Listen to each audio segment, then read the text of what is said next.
Welcome to Influence to Death, your guide for navigating the wild world of wellness influencing. Hi, and welcome to Influence to Death. My name is Victoria LaFont, and I am one of your co-hosts. Hi, I'm Hannah Wright, your other co-host. Thank you as always for tuning in and listening to us. Today, we have our wonderful guest, Amanda Jones, on the podcast.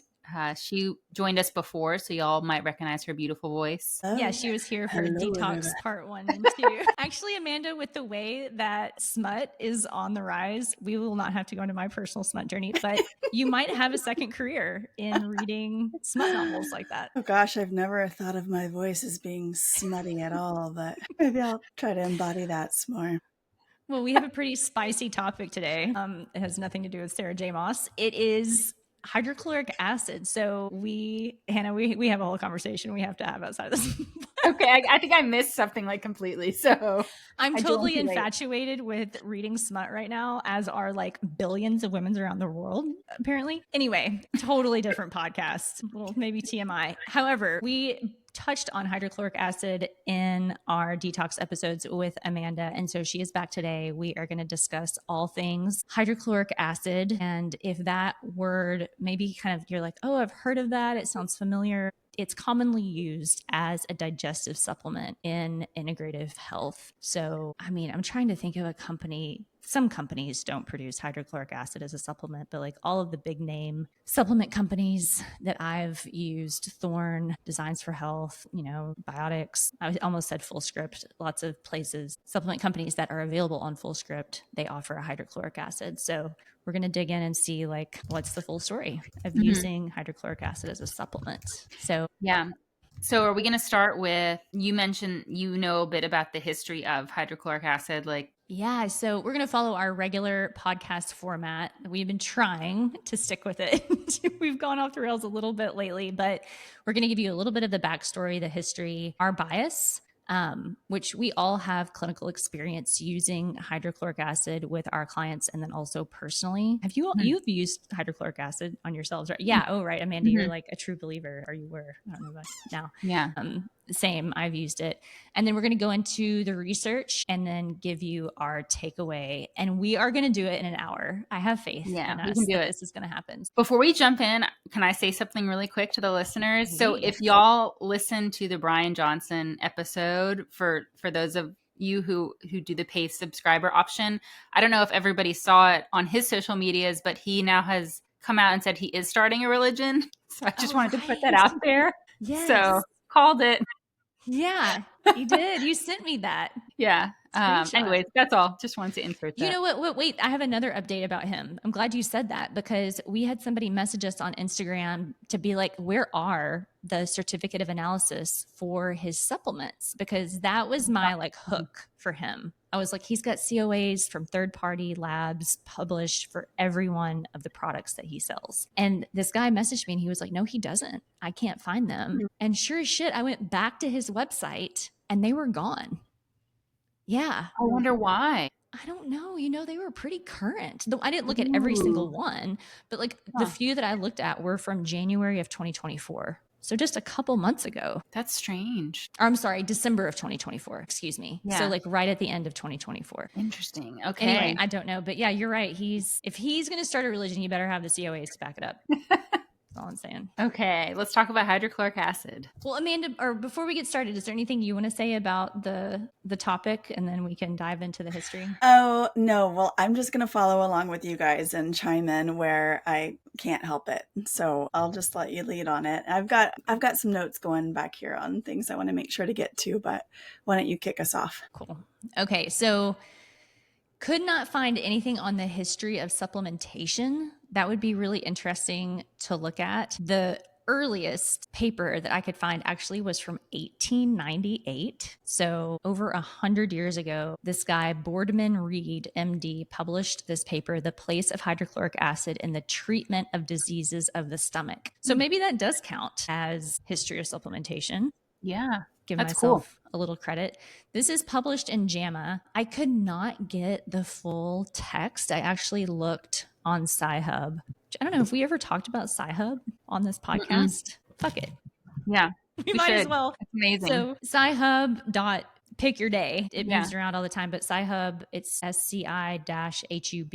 It's, and I mean, for all intents and purposes, it's an illegal service. I cannot remember the woman's name. Radiolab actually did an incredible episode on her and on Sci-Hub. She hacked all of these different publication companies that publish journal articles, and she published all of the articles open source on this website. So many times if you're trying to find the full text of a paper, you can go to Sci-Hub and get the full text. It's an amazing resource.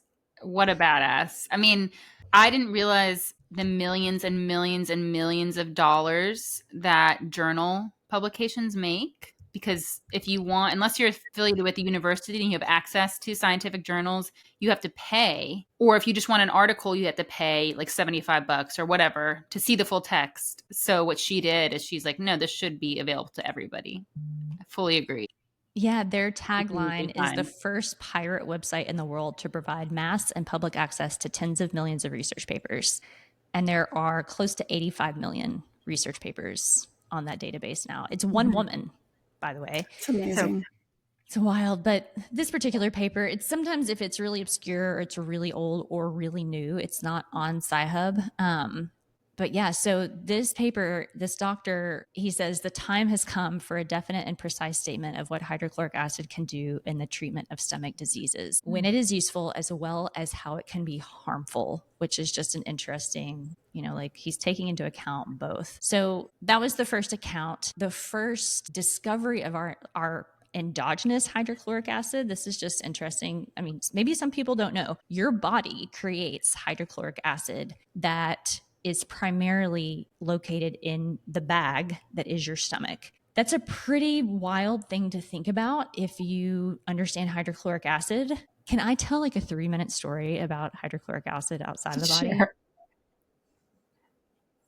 Andrew, my husband, and I meet years and years ago, and he had a job working in this like a facility, like a storage facility in South Jersey, where they stored like all kinds of different like chemical and mechanical products. And he drove a forklift. So there was this one area where it was this like, kind of a secure area that he had clearance to get into to pick up deliveries. And they had the really like noxious chemicals stored there. And one of those chemicals was hydrochloric acid. So, he's whatever, like 17 years old and like more concerned with like eating his 6 protein rich meals a day and going to the gym than probably anything. Although he's been a very I'm proud of him for his attention to detail for all these years. But he backed up with that forklift and the spiky forks were on the back, and he punctured a 50-gallon barrel of hydrochloric acid in this area. And he said he saw it come out of the barrel, and he heard it sizzle when it hit the concrete floor, and then alarms started going off. So they had to close down, this whole area of the facility. Everybody had to go home for the day. My point is, this is an incredibly acidic, it's on the pH scale. One of you might be able to make that metric would be more accurate with that metric. It's so acidic. It would burn through almost any material. And when he would hit it with a forklift, right, it was a big deal. Your body makes it. That is how your stomach breaks down the food that it holds. So it has this mechanical action of pulsating, and then these cells in your stomach release hydrochloric acid. That same substance that he hit with his forklift, okay, you make that, your body. And the first person to discover that was this woman, Mabel Purefoy Fitzgerald. And so there's this awesome paper from 2021 called Getting Lost in History, Mabel Purefoy Fitzgerald and the Origins of Hydrochloric Acid in the Gastric Mucosa. There's this really great picture of her. Amanda, I sent it to her, and Amanda was like, wow, look at that desk, so much going on, and there's no computer. Yeah, because, it was 1902 is when this photo was taken. And as many people were at the time, but especially women, her discovery and work around hydrochloric acid and around just biochemistry generally was kind of lost. Mm-hmm. And other people were giving credit for her work. So kind of neat to see this is where it came from. She had this discovery, and this paper describes her full work and how she got there. So we can link that in the show notes. Just kind of an interesting start. I guess, she discovered it inside us. That was 1902 is when this photo was taken. Maybe she, had discovered it beforehand, but then we do have this paper from 1898 showing that they're using it exogenously for stomach diseases. So that's super little interesting. history there. It is a pH of 1 typically, right. and the pH, that scale goes from 0 to 14, right? So 0, like 14 is base, like very like alkaline, and then the lower pH, like stomach acid, is super acidic. So it's really like one of the most acidic things. I don't really know other chemicals to compare it to, but I'm sure there's something where someone would go like, oh yeah, we know that's super acidic and dangerous. You would never touch it with your bare hands, obviously. And so battery acid, yeah. So but it has such an important, there's other acids. I mean, it's so important for your digestive function because that acid has a role in one, helping you digest and break down the food that's in your stomach, and then also protecting you. It's a form of protection against any pathogens you're accidentally ingesting, on your lettuce from the salad bar or your hamburger or whatever. If someone didn't wash their hands in the kitchen, and like, we actually ingest probably a lot more things than we realize. It doesn't always make us sick, and your stomach acid is one of your first protective kind of walls to prevent you from becoming ill. So to kill any microbes that are bad that, you're accidentally ingesting. Yeah, and just to add to that, that whole, we'll talk more about solubilizing minerals, but the activation of pepsin in the stomach too, which is that protein breaking enzyme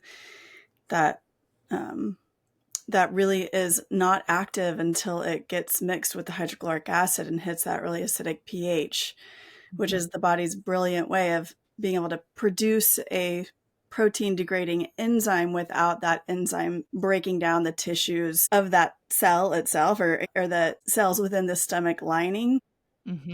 So it's like you're getting all that hydrochloric acid out into the lumen of the stomach. It's mixing with the pepsin. They're getting activated in the lumen, but then you have that buffer of the gastric mucosa that's, once these things are activated, it's in a space where you have protection now, right? So it's really such a cool design. It's so cool. Yeah, like, it's good to know that if that process was not contained, the byproduct of that basically the proteins getting activated to digest, becoming proteolytic, it would digest you. Yeah. You would break down the human cells that make you up.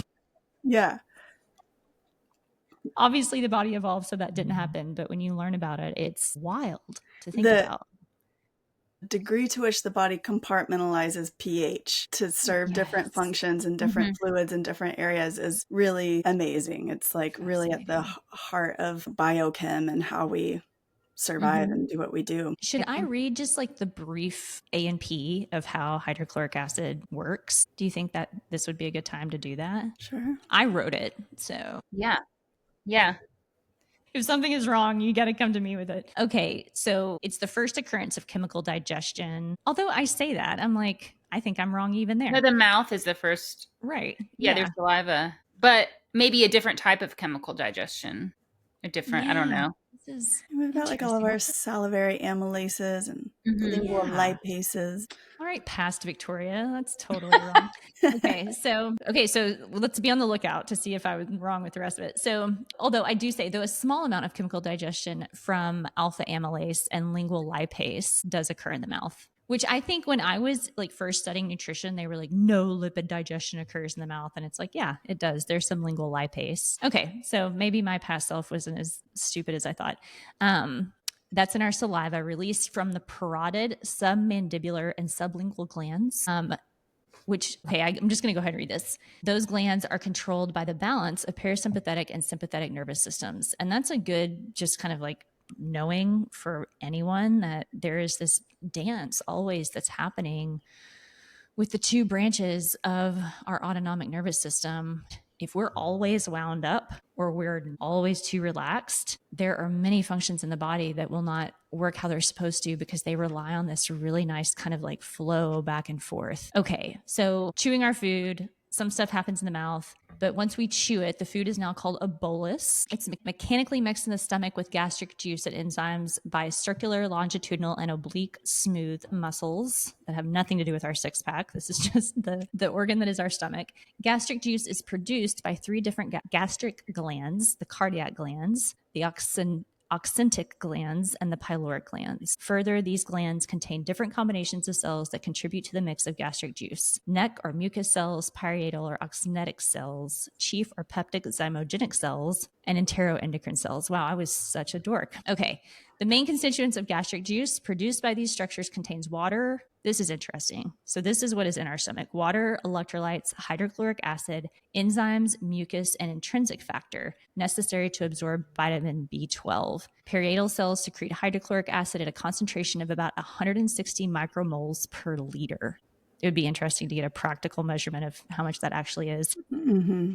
Creating a pH that has been reported to be in a range from 0.8 to 3 on the pH scale. Hydrochloric acid converts the zymogen pepsinogen to its active enzyme form of pepsin. Amanda, that's what you were saying. Denatures proteins in order to prepare them for breakdown by pepsin, releases nutrients from the bolus, and acts as a bactericide. Multiple studies point out the microbe digesting killing effect of stomach acid in combination with pepsin. And I would just add to that, and I think this is related to why there's so much anecdotal and clinical testimonial or theory out there that it helps with reflux to increase hydrochloric acid, which is the signaling role that it can play, because there's a lot of different types of receptors in the stomach that are communicating up to the lower esophageal sphincter, which is sitting right there on top of the stomach between the esophagus and the body of the stomach, and it's tightening to prevent reflux. And I think it gets its signal in part to close by the acidification of the stomach, and in addition to things like stretch receptors and stuff like that too. But I think that signaling piece is also important.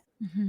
Yeah, I mean, I've never thought, that might be where part of the idea came from, is that it signals to the lower esophageal valve to constrict. I've never even thought about that once. So I want to say for listeners, if you're like kind of confused of what we're alluding to, I don't know if we said directly that in the holistic and naturopathic and functional medicine space, using hydrochloric acid as a supplement is commonly recommended for people who have acid reflux, who have GERD, who have any kind of digestive problems. And like you said, it's usually in a formulation, like a digestion support formulation, but then also recommended to take by itself sometimes. And it's usually, from what I remember, y'all correct me, you would do it as a dose, a titer test for yourself. So you would take a certain amount until you start to feel burning in your stomach, which sounds crazy.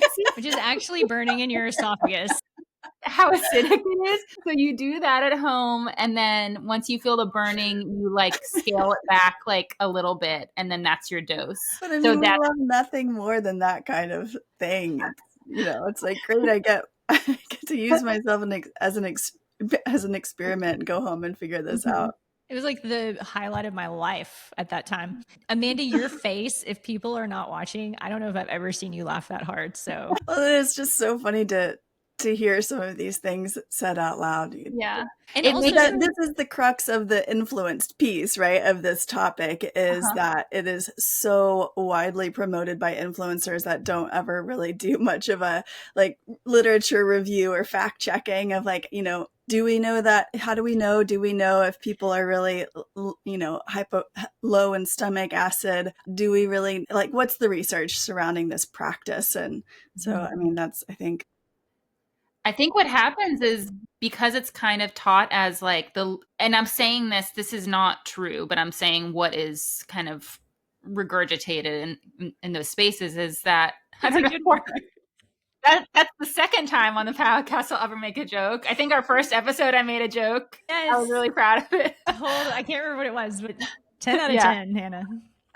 But it's that the leading cause of GERD or acid reflux is hypochlorhydria or low stomach acid. And so that's kind of said over and over again. And so then it kind of leads to this natural conclusion of I'm having reflux, or I've been having GERD for a long time. I have low stomach acid. That's what it is. And I just need to take this. And that's all it is. Of course, it's a simple solution, but that's not you really backed up by much at all, as far as I know. But I know anecdotally, people do have success with And it. it's not just reflux, it's bloating, it's delayed gastric emptying, it's motility disorders, it's biliary stasis, you know, all of it you can find people recommending hydrochloric acid for all of it. Mm-hmm. The same, again, just to reiterate, the same substance that Andrew hit with his forklift one like fateful day in South Jersey. Yeah. The floor. Yeah. Regardless of like the evidence, it just by its nature of being an extremely caustic substance really should warrant a lot of caveats. You know, if anybody's recommending it, it should be followed by a long list of caveats and notes, tips around using it. So just out of curiosity, when you all did the titer test on yourselves, and again, just to clarify to people, protocols that I've seen in, you know, more holistic nutrition, they say you take home the hydrochloric acid, you get it from wherever, and you take 1 with food. If you don't feel burning, the next meal, take 2. So let's say like 1 tablet is maybe like 100 milligrams or 50 milligrams. If you don't feel burning with 2, then you take 3, then you take 4 until you feel the burning sensation. And then you go down 1 tablet. You know, you go down 1 dose, and then that's your holding dose. With each meal, you take whatever that would be, 500 milligrams, 600 milligrams, a gram, until you start to feel burning at that dose. And then you slowly lower down until you don't need hydrochloric acid with your meals anymore. So the assumption is actually twofold. 1, that low hydrochloric acid is the problem. And 2, that taking the hydrochloric acid will somehow like alert your body that it needs to start making more, and that you will eventually be able to titer down and come off of it permanently and then still maintain this optimized digestive function that you've created. I'm curious, when you all went through that protocol, how high did you go? How many milligrams? You know, and this is on social media, where these things are not preceded by dozens of caveats. This is called the HCL challenge. I think it's pretty much what it goes by. Yeah. It's still out there too. Like this still happens pretty frequently, I think, in some places. I don't remember, and I don't know if this was popularized first by Jonathan Wright in the book Why Stomach Acid is Good for You. I think it may have been. I don't remember how high I got. I know that it was pretty high for a while, but I did actually have a miraculous experience with supplementing hydrochloric acid. I had been through a car wreck and I had gotten a hiatal hernia through it, where my stomach sac basically pushed up through my diaphragm into my thoracic cavity a little bit. And I had a lot of digestive complications after the car wreck and developed silent reflux where I was losing my voice. So this was a huge on-ramp for me into nutrition, because at the time I was a musician and thought that was, I was going to be a singer-songwriter forever. But then I started losing my voice to silent reflux, meaning I wasn't feeling a lot of heartburn, but it was still coming into my throat and eroding my vocal cords and irritating all those tissues. So I did the challenge. I took it for several months and then weaned off, and it really, really, yeah, there you go, hiatal hernia. It really did. It like. So in my N=1 experiment, and who knows, maybe I was already going to be returning to the mean of like feeling better anyway, but it definitely did seem to kind of just kickstart my digestive system that was really, really sluggish and kind of wrecked from this wreck that I was in. But I was able to wean off without ever having any adverse signs or symptoms or weird warming sensations or worsening of the reflux. My symptoms were improved, and then I got off of it and don't take it anymore. But I know that's not everybody's experience. And I know that there were so many people were doing this at the time. And I remember somebody saying that you would have to get up to like around 11,000 milligrams to get, an equivalent to what a healthy adult human stomach would produce. I don't know if y'all remember that, which at the time I didn't know about fact checking. That's 11 grams, by the way. I mean, that's a huge amount. Yeah. It's like enormous. It'd be like taking a handful of these caps every meal. It's crazy. But that message really normalized the idea that I might be taking like 6 of these capsules with every meal, because the threshold of healthy or normal would have been, way up high.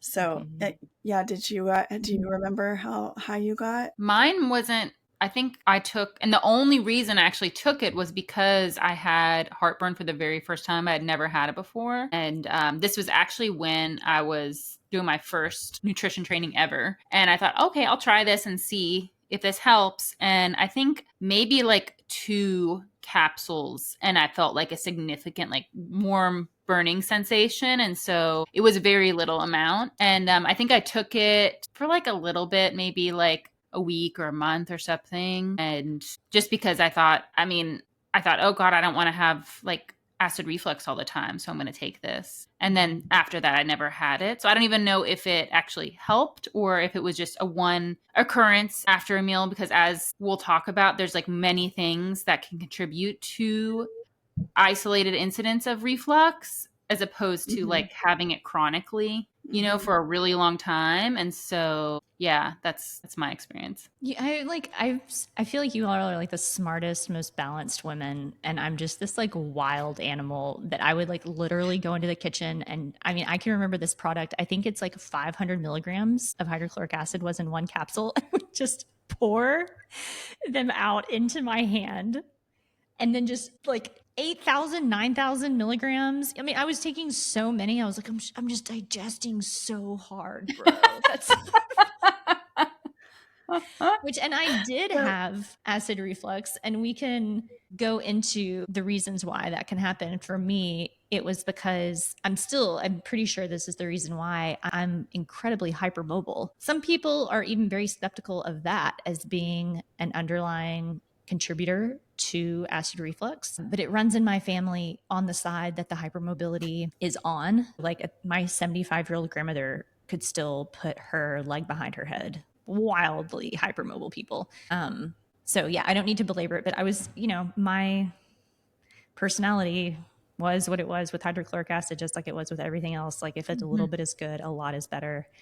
Hopefully it didn't do harm. I do remember reading in Harry Eidner's blood chemistry workbook. I don't know if you ever took a blood chemistry course with him. He was like, the reason that we have functional blood chemistry was the senior Harry Eidner. He had this huge manual that you would get with the course, and he cautioned against taking hydrochloric acid long term because he was like, it could disturb the pH balance system wide. And I remember reading that, and I was like, he has no idea what he's. This man who's an engineer and an MD, like, whatever. I've got my nutrition certificate, bro. So that's what I'm curious about. Like, what harm can be done from taking it? Because it isn't something, as far as I know, there aren't any trials or anything dosing people with this, looking at like what's happening inside of their stomach when they're taking these high doses of hydrochloric acid, and are there long-term effects or like a bounce back effect, or, what's going on there? I'm so curious. Like, Amanda, have you seen any like damage in your clients from people taking it? Or so I've always been I've recommended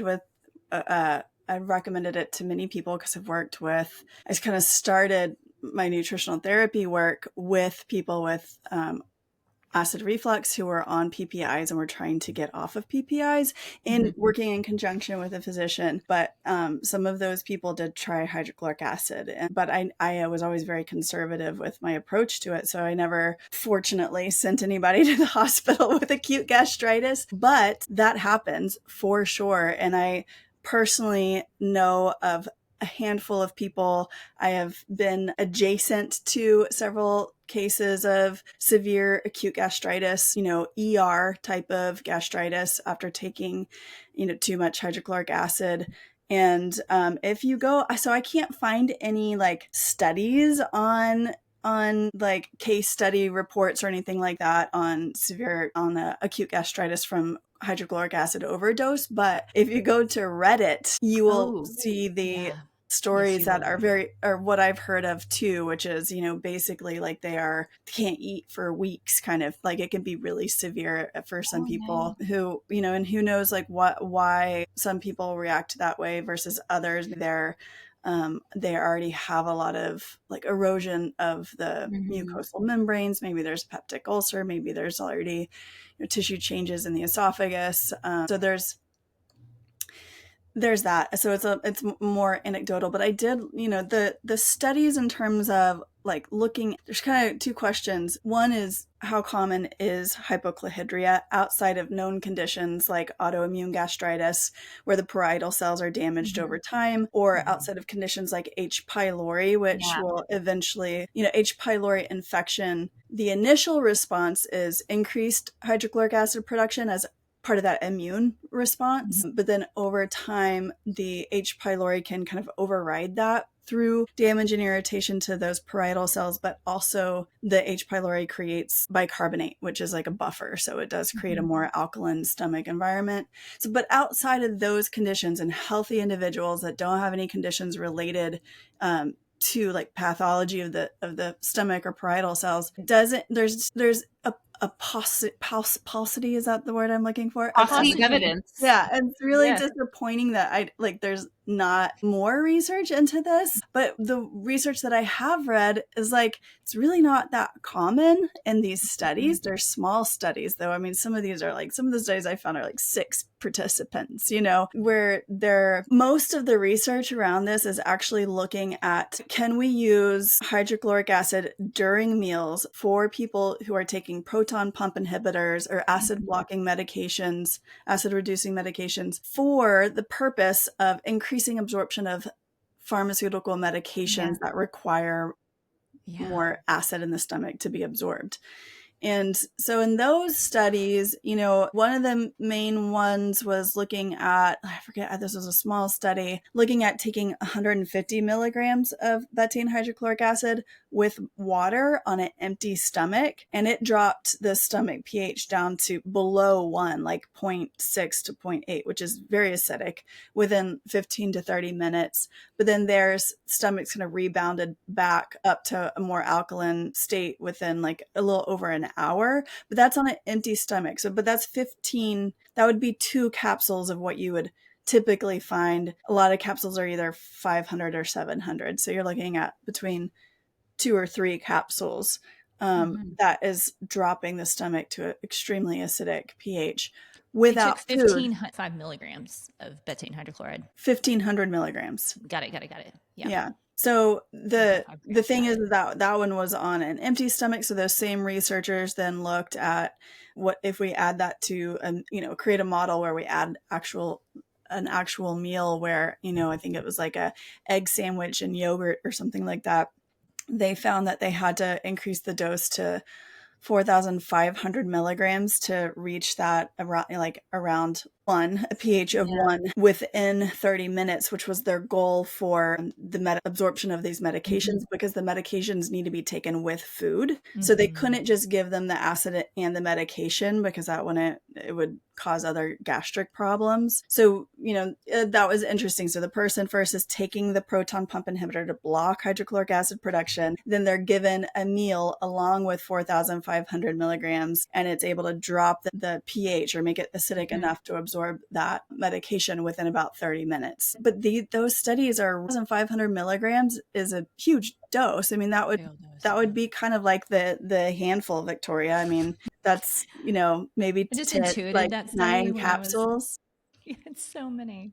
But they're like, well, it was temporarily well tolerated, but that's in people who are on proton pump inhibitors. So their stomach is generally going to not be having a lot of acidity anyway. So you're just dropping it with the meal. And the interesting thing about that is that in the nutrition world, we all tend to say that taking HCl supplementation is contraindicated for somebody who's taking PPIs or acid blockers, right? Right. But that's actually the group that it's studied in. Is the group that it actually makes the most sense in. I mean, and did they have symptoms? Like, did they have the symptoms that were related to the reason they were taking the PPI in the first place? They didn't talk a lot about other just kind of functional gastric issues that can come with PPIs, but no, it was saying that it was well tolerated. But these studies were really short and in a very small groups of people. So what that looks like long term is, the primary outcome was the absorption of the pharmaceutical medication in the bloodstream. That's the main thing that was being measured. So what does that do over the long term to, other parts of the digestive system? And, importantly, we can't necessarily apply that to somebody who's not on a PPI, a proton pump inhibitor, or an acid blocking medication. But it's interesting because if you look in these studies, some of them are the kind of in the background sections of the studies, they're talking about how before hydrochloric acid was widely available as a supplement, they had tried using Coca-Cola as an agent, as a acidifying agent. Yeah, we're like, well, maybe we can just have these people drink a Coke with their meals and then they'll be able to absorb their medications. But there's obvious downsides to that. And it wasn't really quite acidic enough. I think it's got a pH of like 2 or something, and you'd have to consume quite a lot. That's funny. I remember where I grew up in Tennessee, like there was, I don't know if this was true. I mean, Coca-Cola is from our town in Chattanooga. No way. Coca-Cola family lives here. But the joke may be based in truth that like spills on the highway, if it needed to be cleaned, they just dumped Coke on it because it was so acidic. It would clean off whatever gunk was on there. Yeah, I mean, we were always told if you had to clean your toilet real good, just to let a can of Coke sit in it overnight and then clean it the next morning. Y'all never did that? No. Actually, when we like will leave our house sometimes, for a couple months at a time because we split our time between places. First thing, my mom was like, "Well, just pour a can of Coke. Just let it sit." We do straight vinegar, white vinegar, but we never did the Coca-Cola, but maybe we'll try it. I mean, what this dovetails into is another kind of is it true or is it not idea in the natural health world where you're supposed to drink lemon water to support digestion. And the reality is probably similar to, the, like you're saying, like they're like, should they just drink Coca-Cola in lieu of hydrochloric acid? The acidity of lemon is nowhere near what the acidity of hydrochloric acid is. So it might be good for you to drink lemon water, but it's probably not the mechanism that you think it is to aid in digestion. Yeah. And another study that I saw was looking at supplementation in healthy individuals. This one, it was actually, this was just a pH study, and it was looking not at supplementing with hydrochloric acid, but at just general kind of pH levels in different ages in healthy individuals. And they saw that, typically most of the people had similar fasting pH levels, which were in the, like normal acidic range, but somewhere around 2 or 1.5, somewhere in there. But what they did see is that as people aged, and especially like over 60, I forget what the age group was, it would take them a lot longer to reacidify the stomach after consuming a meal, because our meal is, our food is going to be filled with all these buffering agents like calcium and different minerals and calcium. So that takes, there's going to be kind of a curve in terms of how quickly you're able to then produce the acid, drop the pH to be able to solubilize the different minerals and break down the proteins and activate the pepsin and all this stuff. And that is an issue for some people, where it may not be that you just have consistently low stomach acid, but as you age, or maybe it's while you're sick or you're fatigued or whatever, then it takes longer for your body to get back to that baseline. And so that can slow down digestion in the upper GI tract. I think that's a thing. And that is a known factor in reflux and bloating and other, like indigestion, is motility, gastrointestinal motility. So your stomach emptying is slowed, like for whatever reason. And so that's why if you went to a physician and they gave you, you have GERD, they give you a sheet of foods to avoid for GERD, it's going to include fatty foods because that slows digestion. It's going to include also, I guess we haven't hit on it yet, but like the lower esophageal sphincter, there's certain foods that can cause it to relax, even like herbs and like healthy foods, that you think are good for you. And you may notice like, oh, after I eat this one thing, I always have heartburn or I always have indigestion. Why is that? It's probably because that component in the food is affecting that environment in some way. It's either causing that muscle to relax, the sphincter that separates your stomach from your esophagus, so it allows things to go back up when they shouldn't be there, you know, or it's slowing your digestion so much that everything's kind of sitting in your stomach too long. Yeah, I mean, this might be a good time to kind of go into like, well, if low hydrochloric acid is not, you know, this super prevalent problem that lots and lots of people suffer with, that might not be underlying heartburn or bloating or these other issues that we've kind of attributed it to. What is the problem? Yeah. Hannah, I know, you know, you just touched on that, but I think in many nutrition circles and in natural health generally, the story has been repeated so many times about hydrochloric acid. It is one of those tropes that we just kind of take for truth. Yeah. And so, yeah, we're trying to figure out, well, what is actually going on? Yeah. When sorry. I was just going to say too that, you know, I think it's a really important area of clinical exploration and questioning because so I'm going to read us the statistic. It's estimated that in the United States, PIs have been the preferred treatment for greater than 50% of digestive disorders. So they're kind of like, you know, the antibiotics of the digestive system. They just get thrown at people, right? Which amounts to more than an $11 billion annual business and results in acid reducing medications being the most widely prescribed medications in North America. Wow. So these are over the counter, and the long-term implications, you know, they're I think I can't swear on this, but I'm pretty sure that they were only cleared by the FDA for short-term use. So that's that's you know, correct. What is it? Like 20 days or less or something?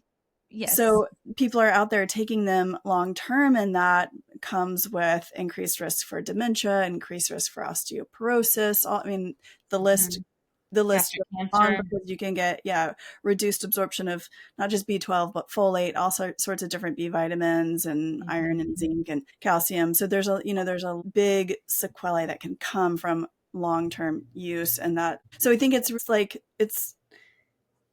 to be experimenting with everything we can to say, and we kind of, what can we do to reduce the need for these medications and kickstart somebody's digestion? It's so interesting though. It's like, God, we're always going to come back here in this podcast where it's like, there is caveat to everything that we speak to. And so I feel like have been here in other episodes as well. When we're talking about interventions, we went from this one intervention in the conventional world. We sort of like skipped over to, you know, our answer to it in the natural world. I don't even know what word to use anymore. Natural, integrative, functional, holistic, whatever the hell we are over here. And it comes with its own set of issues that people don't really talk about. You know, we're just like, PPI is bad, HCl good. That's it. And it's like, the reality is that PPI are absolutely needed in some circumstances. If people have precancerous cells in their esophagus and they need to get that acid tamped down, it seems like there are very good clinical scenarios when appropriately used, PPIs are absolutely needed, and likely hydrochloric acid as well. It's just that level of detail isn't taught, or I was not taught it, or cannot find much information on it. Amanda, like you're saying, there are not many studies that give us answers. It's wild that so many people are prescribed PPIs because they have those symptoms. Like, it's like, why do so many people have those digestive problems, you know? And then you were like, oh, okay, well, let's look at the foundational causes of like acid reflux and GERD. Like one is like circadian dysfunction, like poor sleep. Being exposed to, you know, blue light from your phone and TV, like late into the night, like shift work. Low melatonin is a huge low melatonin, obesity, especially in the abdominal area because it increases pressure, poor diet, dysbiosis in your gut, you know, because that stress, like all of these things. And you're like, oh, okay, that makes sense that many people would have reflux or like GERD symptoms, because dehydration, hiatal hernia, which is structural, like Amanda, what you experienced. It's like, there can be so many reasons. And so Hannah, I know that this is like a passion area for you also. It's like, do you want to speak to like GERD and heartburn specifically, to what likely is leading to that for most people?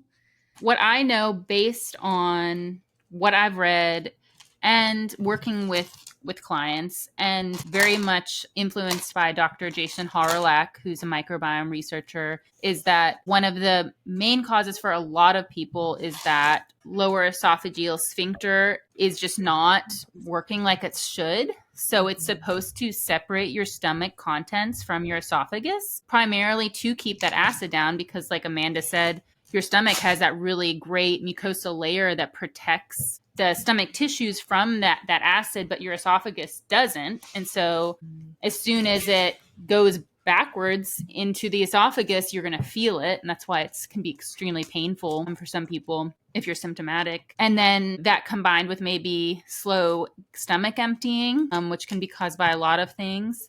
What I've found is that like if you can address that sphincter and like strengthen it, then that really helps reflux stop. I mean, obviously that's like not the case for every single person, but I think it's really worth looking into if someone is like, well, I have heartburn sometimes and like I'm like bloated and, you know, my stomach digestion probably needs help. Should I take this hydrochloric acid? And it's like, well, first let's look at these other things, like actual things that might be the reason why it's happening. Yeah, here's a great, so that LES, lower esophageal sphincter. It's right here.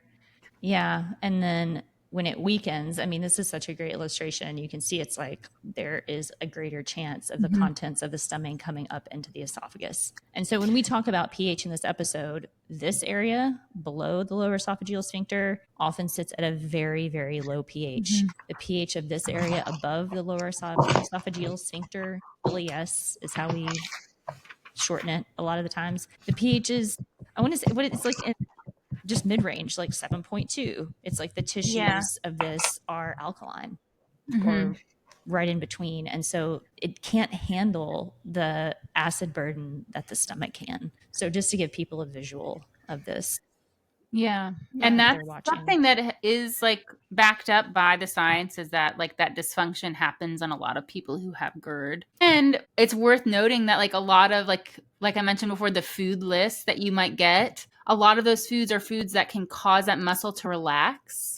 Just having a relaxing effect on the muscle, like caffeine, alcohol, I think like peppermint, spicy food. And so that's why some people might only get indigestion or heartburn when they eat those foods. Another thing I learned from Dr. Harlach is that fructooligosaccharides can affect some people. Interesting. So foods like asparagus, that was when I had a client, and asparagus was what gave them heartburn like every single time, you know. And I wonder if that's intra-abdominal pressure from fermentation, if that's like related to SIBO, or is that just for everybody? Because I know FOS is kind of it's not a great prebiotic for anybody with SIBO because it's, I mean, right, kind of remember the line where it's like everybody bloats, but only some people have symptoms from it, you know? So it's like some people feel hypersensitive in their stomach, or some people might have, you know, the pressure build. When we say intra-abdominal pressure, like the pressure builds in the abdomen, and that pressure physically pushes up on the sphincter, and it kind of wants to make it open, sort of like air coming out of a balloon. Yeah, it's an interesting question. Yeah. I think it's what you're saying is like really an important part of any framework, which is start with looking at the potential contributing factors rather than it always being about adding some new supplement or nutrient or whatever it is. Like start there. What are you doing that could be promoting this? Or a high fat diet. I mean, I think about the implications for people who eat a ketogenic diet or a carnivore diet, and they are just having heartburn all the time. It's like, fat relaxes that sphincter.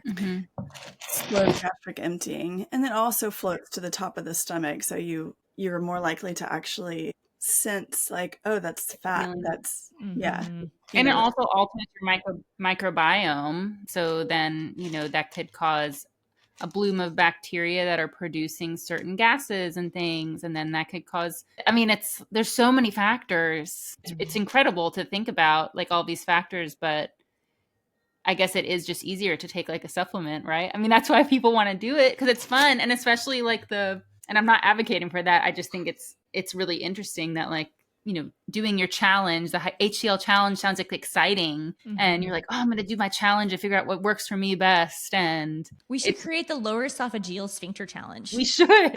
No kidding. Even if there is a legitimate like collection of signs and symptoms that suggest kind of a low fire in the stomach. There's other ways to go about promoting appropriate levels of stomach acid production if you're convinced it's compromised, rather than just adding hydrochloric acid.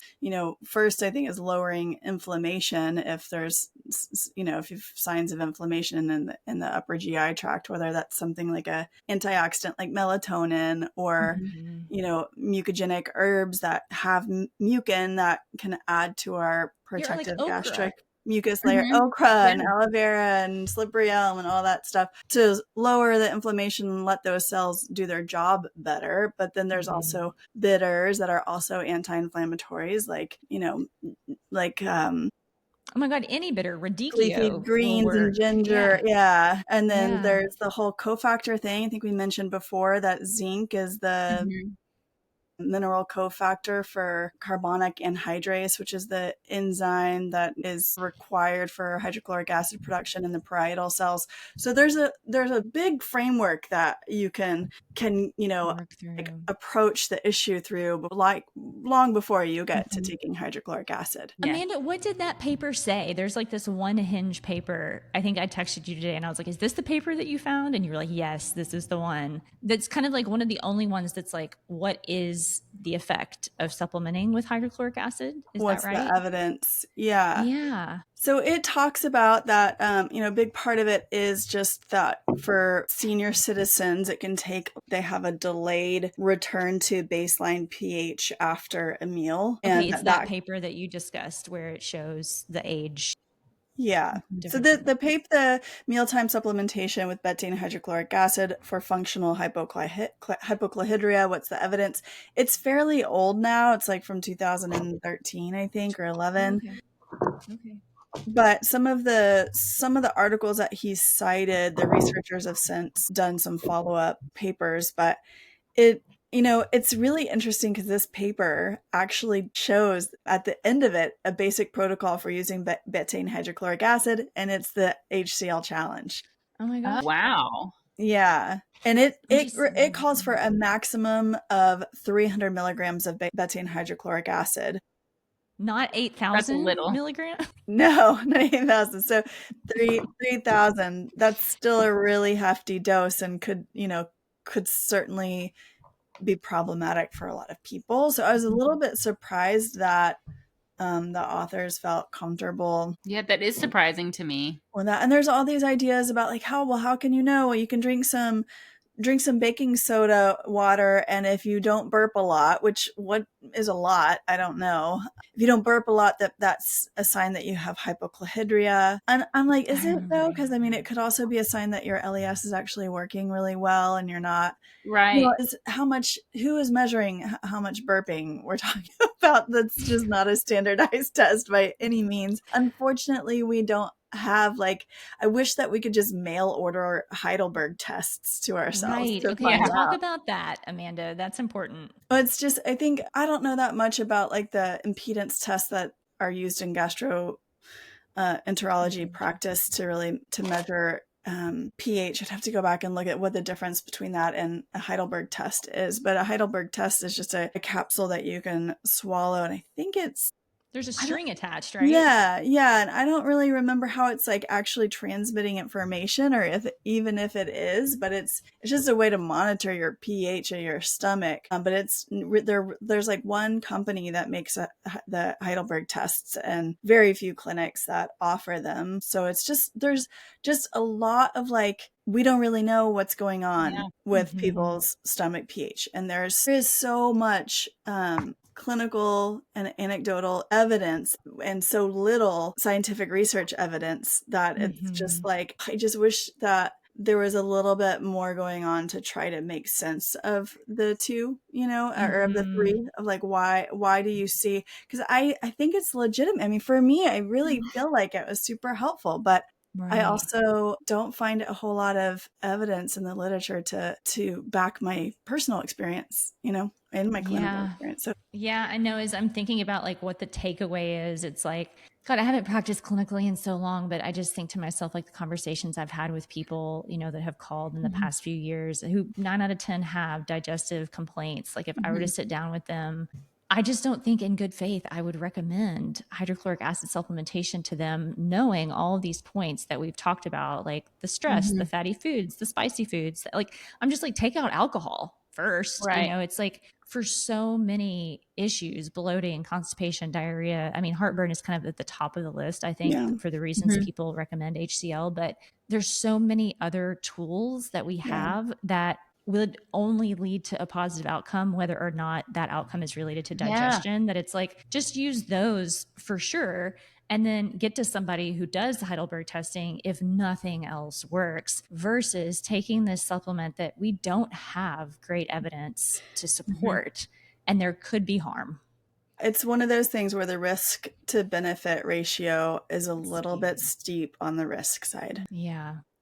I can share we what just passed a minute of an hour. Oh, wow, we're on it. Can I share really quick what I would used to suggest? This is not like medical advice. It's just something I would see work for people a lot beyond addressing those foundations, like chewing your food really well, really like honing in on relaxing with meals, like, trying to notice your trigger foods and try to limit those, would be to supplement with melatonin at night. Yes. 3 milligrams. It's what's studied and shown to be actually incredibly effective. There's only like 2 or 3 good studies on this, and they're older, but it's pretty cool. I think there's a protocol for one that was just published, so hopefully there'll be a new one coming out. And then trying the herbs that help to just protect your esophagus. So I would have people get either slippery elm or marshmallow root and make a slurry with it instead of taking a capsule. So like if you get the slippery elm caps, you open it up, you put it in a cup, like 3 or 4 caps, put a little warm water, you can put honey if you want, and then you drink it. Tastes delicious. It gets nice and thick. It's like a mucilaginous herb. Nobody on earth can say that word. Yeah. And so I say mucogenic. Mucogenic, yeah. Mucusy. Yeah, mucusy and herb. slimy. And you want it to like coat your throat, and you can kind of feel it doing that. And so that I would have clients do that, especially if they got reflux at night. Yeah. Laying on their left side.